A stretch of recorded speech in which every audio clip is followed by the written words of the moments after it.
The 59th Annual Conference of Heads of Assisted Secondary Schools, CHASS, held in Bolgatanga in the Upper East region, was to take stock of the performance of CHASS activities and take measures to address challenges affecting the education in secondary schools.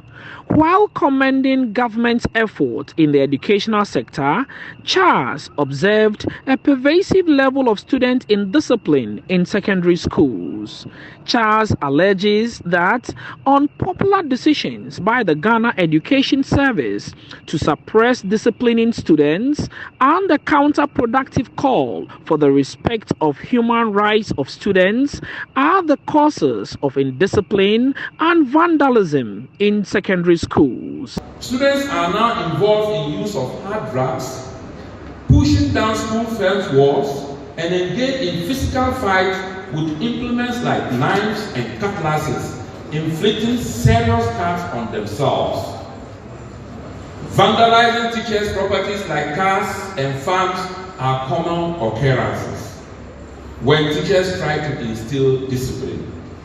In some instances, they engage in the destruction and burning of school properties like dormitories, furniture, and other buildings. Though CHASS is not against the policy of prohibition of corporal punishment, but we also feel that this prohibition has emboldened the students to misbehave. Mr. Abubakar further impressed on the government to expedite action on the review of the Code of Conduct for second cycle institutions to deal with students who want to manifest their religious doctrines in schools, contrary to the rules and regulations of the schools. The modern challenges that school heads are confronted with call for early release of the documents.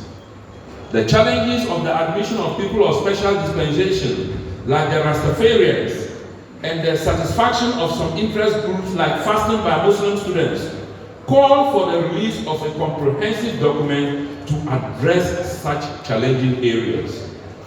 CHASS is aware that in the wake of some of the challenges, the Ministry of Education and the Ghana Education Service committed themselves to produce a document to address the issues in a uniform manner. CHASS is reminding our authorities to expedite action in these respects. The dilemma between individual school rules and regulations that seek to discipline students in senior high schools and the provisions of the law that protect children, particularly students, continue to raise a number of concerns. As CHASS allege, the situation is a cause for the growing indiscipline in senior high schools. They want government, as a matter of urgency, to come out with a standard operating procedure for the discipline of students in senior high schools to curb the menace of indiscipline. For City News, I'm Frederick Awuni, Bolgatanga.